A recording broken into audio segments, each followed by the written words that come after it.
So we wanted to zoom in on one of the stories from the trenches, a fintech that spans developing markets in Central and South America, Africa, and hopefully also going forward Asia.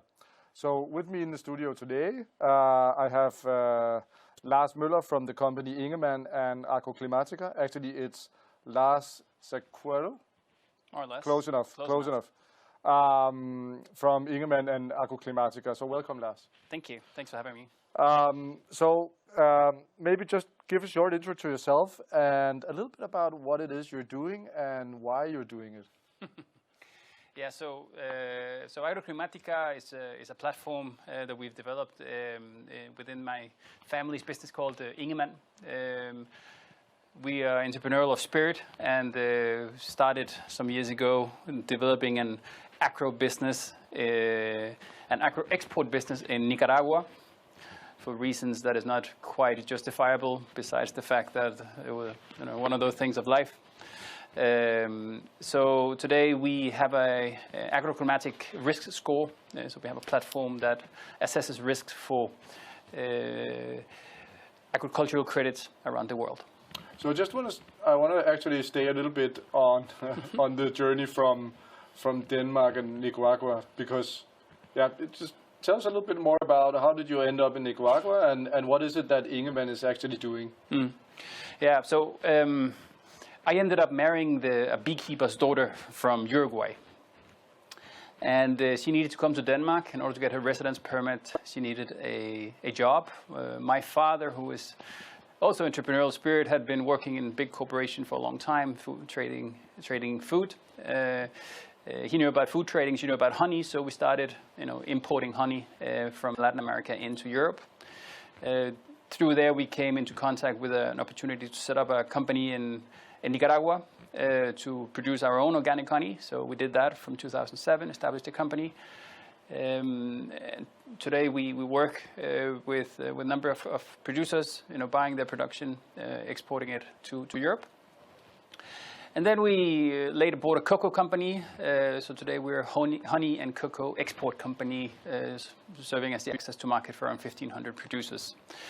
So that's how we ended up in Nicaragua. And really, we realized that climate change was a strategic risk for our business. So we set in motion a program or a project to develop a toolbox for our own supply chain. The idea was to say, if we can project what will happen if we understand how a crop behaves as a function of the weather, and we can predict the weather, it gives an opportunity to understand the risk, associating that with good agricultural practices, so the recommendations. Then we have a technical assistance tool.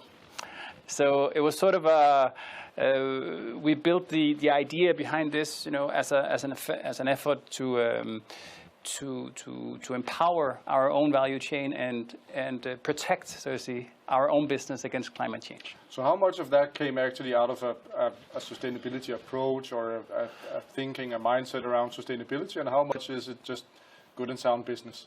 But I disagree with the premise. Yeah. I disagree with the premise because there is no mutual exclusivity between the two if it's done well.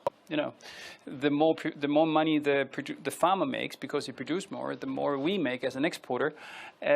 So our business depends on their business. So this not mutually exclusive, and that's the beauty of the model. So tell a little bit more about how you moved on from.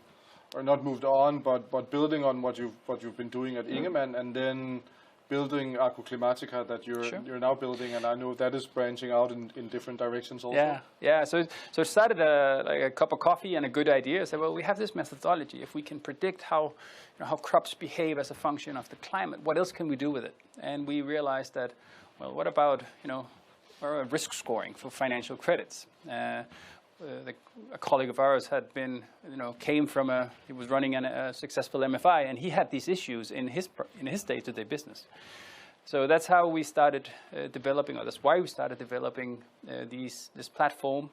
Got some very good people who then helped us to give it structure. And today we have a team in Managua developing all the content. We're developing our own IT infrastructure, and we're running as fast as we can because we're fortunate that I think we've stumbled on a niche that no one else has touched anywhere. So we're in a hurry to get out of that.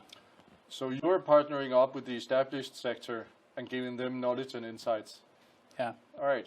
There's an obvious need, and again, coming back to the philosophy from our agribusiness, good sound business shouldn't be exclusive. It should be inclusive, and everyone should win. So if we can facilitate that more farmers get access to credit, then farmers have a better business, financial institutions have a better business, and hopefully we'll get something out of it on the way. So can you elaborate a little bit, because I guess working with that segment, technology and farmers and in some of these rural areas, I guess you have experienced quite a number of challenges. So yeah, but it's not as much the farmers actually; it's the financial institutions. Oh. So the tool, it's a tool for the financial institutions in their evaluation of the credit, and it's certainly a conservative industry. Sometimes you could wish a little bit more sense of urgency, but everyone has their standard operating procedures and their protocols. But we're trying to get in, and we're trying to make them understand that they really need to understand all the parts of risk, all the elements that goes into the risk assessments in order to make optimize their risk overall. So in your experience, so the established sector is actually being the slow movers or the slow adapters here of the technology, where the farmers is actually ready for it. I think there's a realized need. Climate change is real. Yeah. And the way that we live climate change in the first world is very privileged.